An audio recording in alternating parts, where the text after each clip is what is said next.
সুইডেনের ওরেব্রো শহরে একটি স্কুলে বন্দুক হামলায় নিহতের সংখ্যা বেড়ে দাঁড়িয়েছে 11 জনে। নিহতদের মধ্যে হামলাকারীও রয়েছে বলে ধারণা করা হচ্ছে। প্রাথমিকভাবে হামলার পেছনে সন্ত্রাসী কর্মকাণ্ড দেখছে না পুলিশ। এ ঘটনাকে দুঃখজনক বলে মন্তব্য করেছেন দেশটির প্রধানমন্ত্রী। মঙ্গলবার স্থানীয় সময় বেলা 12:30 বন্দুক হামলা হয় সুইডেনের রাজধানী স্টকহোমের 200 কিলোমিটার পশ্চিমে ওরেব্রো শহরের একটি স্কুলে। শুরুতে কয়েকজন আহত হওয়ার খবর দেয় আন্তর্জাতিক বিভিন্ন গণমাধ্যম। তবে কিছুক্ষণ পরই সুইডেনের পুলিশ হতাহতের বিষয়টি নিশ্চিত করে। স্কুল ভবনের ভেতর থেকে মরদেহগুলো উদ্ধার করা হয়। সুইডেনে অন্যতম ভয়াবহ হামলার ঘটনা এটি। নেপথ্যের কারণ জানতে তদন্ত শুরু করেছে পুলিশ।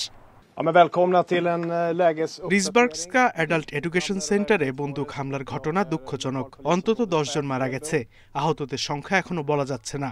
আমাদের মূল কাজ নিহতদের শনাক্ত এবং আহতদের শারীরিক অবস্থা জানা। সেই সাথে হামলার ঘটনার তদন্তও শুরু হয়েছে।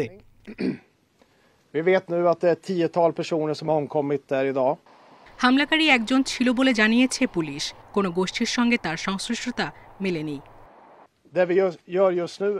পুলিশের কাছে অপরাধীর কোনো রেকর্ড নেই, সেই সাথে কোনো গোষ্ঠীর সাথে তার সংশ্লিষ্টতাও পাওয়া যায়নি।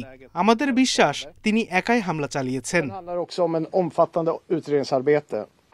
হামলার পর নিরাপত্তা শঙ্কায় আশেপাশের স্কুল থেকে শিক্ষার্থীদের সরিয়ে নেওয়া হয়। এই ঘটনাকে দেশের জন্য দুঃখজনক বলে মন্তব্য করেছেন সুইডেনের প্রধানমন্ত্রী।